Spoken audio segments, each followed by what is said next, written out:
New concept start करते हैं जिसमें लिखा है इक्वेशन ऑफ प्लेन। प्लेन की इक्वेशन निकालनी है passing through the 3 non collinear point, यानी कि वो पॉइंट्स कोलिनियर नहीं होने चाहिए। उस केस में आपके अगर 3 पॉइंट्स गिवन हो तो इक्वेशन क्या होगी, क्वेश्चन आपका ये है। अब यहाँ पे ये इसकी वेक्टर फॉर्म है क्योंकि इसके अंदर आर वेक्टर गिवन है। जिसमें आर वेक्टर गिवन होगा वो आपकी वेक्टर फॉर्म होगी और जिसमें एक्स वाई जेड होंगे वो आपकी कार्टेशियन फॉर्म होगी। तो 3 पॉइंट्स अगर आपको गिवन हो तो मैं प्रेफर ये करूंगा, अगर एग्जाम में लिखा नहीं आया है कि इक्वेशन किससे बनानी है तो आप कार्टेशियन इक्वेशन का फॉर्म का यूज करें। तो अदरवाइज दोनों कर सकते हैं, ये वेक्टर फॉर्म है और ये कार्टेशियन फॉर्म है। और क्वेश्चन में अगर बोला है पर्टिकुलर कि इसी से करना है तो आपको वही निकालने पड़ेगा।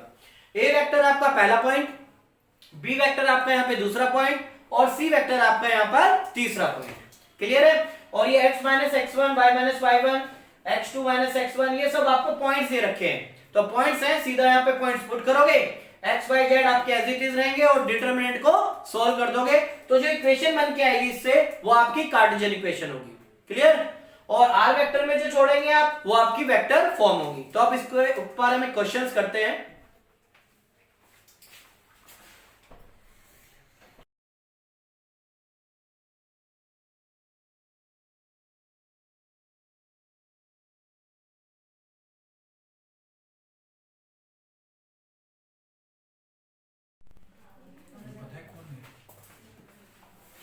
सिक्स का बी पार्ट जो है आपका इसी क्वेश्चन पर बेस्ड है जिसमें आपको इक्वेशन ऑफ प्लेन निकालनी है, राइट? और आपको 3 पॉइंट्स गिवन है। तो सबसे पहले हम इसकी वेक्टर फॉर्म में क्वेश्चन को करेंगे। तो फर्स्ट जो आपको पॉइंट दिया हुआ है ये आप ए वेक्टर को अज्यूम करेंगे, राइट? सेकंड पॉइंट आपका बी वेक्टर और थर्ड पॉइंट आपका सी वेक्टर।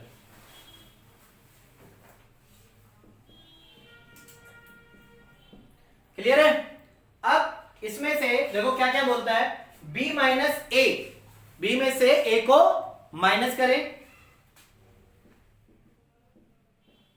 तो क्या आएगा, 1 minus 1 0i, 2 minus 1 1j, 1 minus 0 1k। c में से a को माइनस करो तो क्या आएगा, minus 2 minus 1 minus 3i, 2 minus 1 plus 1j, minus 1 और 0 तो माइनस 1k। b माइनस ए निकाल दिया, c माइनस ए निकाल दिया। अब इनके बीच में क्या निकालेंगे आप, क्रॉस। तो क्रॉस कैसे निकालते हैं, यहां पे दिखा रहा हूं, b माइनस ए क्रॉस c माइनस ए। कैलकुलेशन एक बार चेक कर लो, i j k points plot करें 0 1 1 माइनस 3 और माइनस 1। अब इस डिटरमिनेंट को सॉल्व कर दें, फर्स्ट पॉजिटिव, सेकंड नेगेटिव और थर्ड आपका पॉजिटिव। तो आप इसको कैसे करेंगे, ये छुपा के फर्स्ट उसको रो कॉलम में छुपाएं, minus 1 minus 2 minus 1 minus 2। Second का आप छुपाएंगे तो 0 माइनस माइनस प्लस 3 और लास्ट करेंगे तो आपका आएगा 0 प्लस 3। क्लियर है? तो इसको फाइनली आप प्लस माइनस करके लिख दें, ये आपका क्रॉस आ जाएगा, राइट? अब इसको प्रेजेंट करना आपको इस फॉर्म के अंदर। तो क्या है आपका ये r vector minus a vector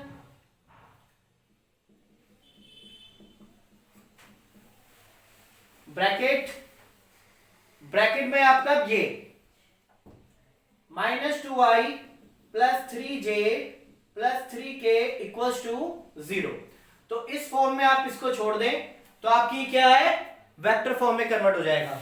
simple, हमने क्या किया, पहले b माइनस ए निकाला, b माइनस ए आपका ये रहा, फिर c माइनस ए निकाला, दिस माइनस दिस ये आ रहा। अब इन दोनों के बीच में क्रॉस निकाला,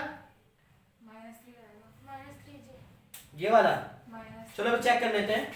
तो b माइनस ए और c माइनस ए के बीच में हमने क्या निकाला, क्रॉस निकाला, जिसमें आपके पॉइंट्स आ गए i j k, फिर इसके पॉइंट्स b माइनस ए के 0 1 और 1, देन आपका -3 1 और -1। आई के अगर एलिमेंट छुपाएंगे तो क्या आएगा, -1 -1 -2। बीच वाले पोर्शन के जे के करेंगे तो क्या आएगा आपका 0 और माइनस माइनस +3। और कौन सा पॉइंट, यही वाला, ओके ओके ये माइनस कर देते हैं। और लास्ट आपका क्या होगा 0 -3, ये आपका माइनस आएगा। तो इसको यहाँ पे साइन को चेंज कर देते हैं, r vector minus a vector के पॉइंट्स ये रहे, फिर इसके बाद इनके बीच का क्रॉस का आंसर ये रहा, और आपको इस तरह से प्रेजेंट करना ही क्या है, ये आपका वेक्टर फॉर्म है। अब इसके हम कार्टेशियन फॉर्म को करेंगे।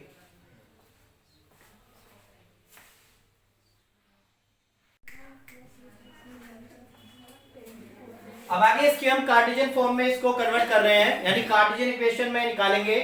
तो फर्स्ट पॉइंट आपका x1 y1 z1 x2 y2 z2 x3 y3 और z3। अब ये सारे जो वैल्यूज हैं हम इस कार्टेशियन फॉर्म के अंदर पुट करेंगे और इसको सॉल्व करेंगे। तो सबसे पहले आपका x minus x1 that is 1, y minus y1 1 और z माइनस z1। इसके बाद x2 minus x1 y2 minus y1 z2 minus z1। Values करते हैं 1 minus 1 0, y2 minus y1 1, z2 minus z1 1। अब x3 माइनस x1 तो -2 minus 1 -3, 2 minus 1 1 -1 और 0 -1। अब आपको क्या करना है, इसको सॉल्व कर देना है, यानी इसका डिटरमिनेंट निकाल देना है। फर्स्ट आपका पॉजिटिव ब्रैकेट लगाओ, नेक्स्ट आपका नेगेटिव ब्रैकेट लगाओ, और लास्ट आपका पॉजिटिव फिर अगेन ब्रैकेट लगाओ और इसको सॉल्व कर देंगे।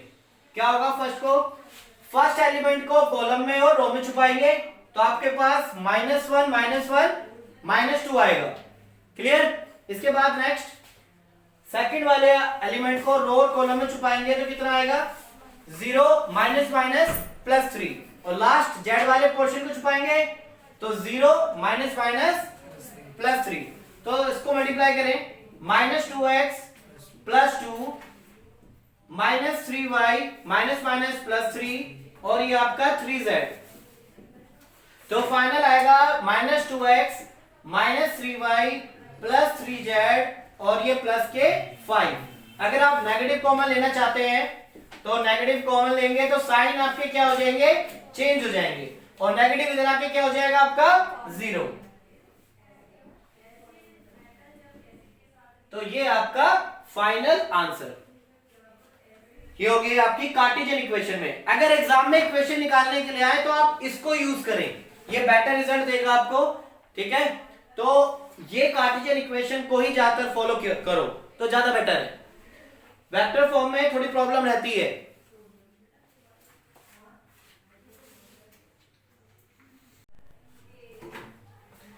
अब हम करने जा रहे हैं इंटरसेप्ट फॉर्म है इक्वेशन ऑफ ए प्लेन। अगर प्लेन की इक्वेशन में इंटरसेप्ट फॉर्म में कन्वर्ट करें, इंटरसेप्ट क्या होते हैं, जो एक्स एक्सिस वाई एक्सिस और जेड एक्सिस है आपके, तो इन पर जो आपके पॉइंट इंटरसेक्ट करेंगे, राइट। जैसे x पे इंटरसेप्ट कर रहा है तो x इंटरसेप्ट क्या है a, बाकी एलिमेंट्स क्या होंगे यहाँ पे 0। y के एलिमेंट पे y की वैल्यू होगी, बाकी क्या होंगे इंटरसेप्ट 0, यानी यहाँ पे b है। और z पे क्या इंटरसेप्ट है आपका c, तो बाकी वो क्या होंगे x और y के पॉइंट 0 होंगे। तो यहाँ पे x का इंटरसेप्ट होगा a, y का इंटरसेप्ट क्या है b और z का इंटरसेप्ट क्या है c।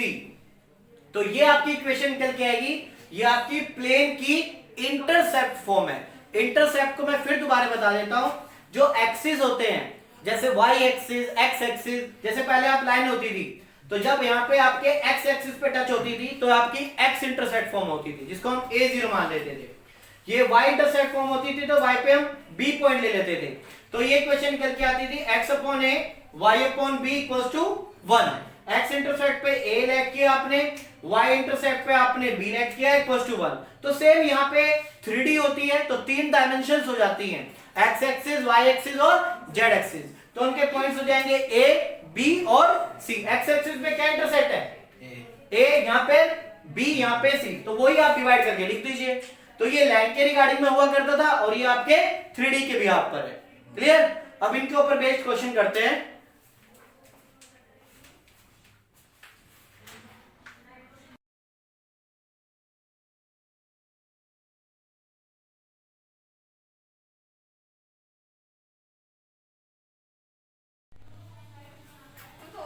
क्वेश्चन नंबर 7 है आपका एक्सरसाइज 11.3 का ही है क्वेश्चन। क्वेश्चन नंबर 7 जिसमें आपको इंटरसेप्ट फाइंड करने हैं जो कि इस प्लेन पर है। इस प्लेन के इंटरसेप्ट्स बताने हैं। तो सबसे पहले आपके जो फॉर्म दी हुई है, ये प्लेन की इक्वेशन दी है, जो कार्टेशियन फॉर्म दी है, इसको हम इंटरसेप्ट फॉर्म में कन्वर्ट करेंगे। इंटरसेप्ट फॉर्म होती है आपकी ये x upon a y upon b plus z upon में c इक्वल्स टू 1। तो यहाँ पे देख रहे हैं इक्वल्स टू क्या आपका 1 है, तो आपको यहाँ पे 1 करने के लिए डिवाइडिंग बाय 5 करना पड़ेगा बोथ साइड। तो डिवाइडिंग बाय 5 बोथ साइड, तो रिजल्ट क्या आएगा आपका 2x बाय 5 y बाय 5 और आपका माइनस z बाय 5 और ये 5 बाय 5। 5 को 5 से कैंसिल करोगे क्या आएगा 1। 2 को डिवाइड कर दो, तो 2 को डिवाइड करने पे क्या आएगा 5 बाय 2। ये आपको ऑलरेडी डिवाइड है, यहाँ पे पॉजिटिव करें इसको और ये z हो जाएगा आपका -5। क्लियर है? इस z को आप यहाँ पे पॉजिटिव करें और नेगेटिव को नीचे ले लें। प्लस माइनस हालांकि माइनस ही होगा। ऐसा क्यों कर रहा हूं? क्योंकि जो इसकी ओरिजिनल फॉर्म है वहां पे प्लस होता है यानी पॉजिटिव होगा। अभी ये मैंने कंपेयर किया तो a के सामने क्या वैल्यू है 5/2, b के सामने क्या वैल्यू है 5 और c के सामने क्या वैल्यू है, तो ये आपके क्या निकल गए इंटरसेप्ट। राइट?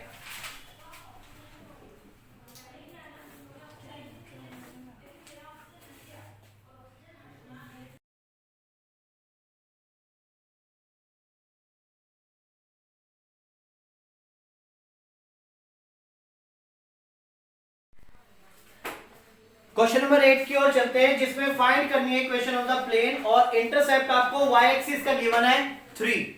यानी कि अगर इक्वेशन की बात करें तो इंटरसेप्ट फॉर्म आपकी ये होती है और यहां पे आपको ओनली y का इंटरसेप्ट गिवन है 3, तो बाकी इंटरसेप्ट को आप क्या मानेंगे 0। तो y एक्सिस पे क्या होगा x और z क्या होंगे 0 होंगे। तो आपकी फाइनल इक्वेशन ये आएगी y इक्वल्स टू 3। तो ये ही आपकी प्लेन की इक्वेशन है। कभी सोचो कि ये y इक्वल्स टू 3 वैल्यू है, ये भी आपका प्लेन हो सकता है। बाकी वैल्यूज क्या है 0 है, तो बाकी वैल्यू 0 ले ली और y का इंटरसेप्ट क्या है 3 है, तो y अपॉन 3 इक्वल्स टू 1, तो y की वैल्यू कितनी आ गई 3 आ गई। यही आपका आंसर है इसका।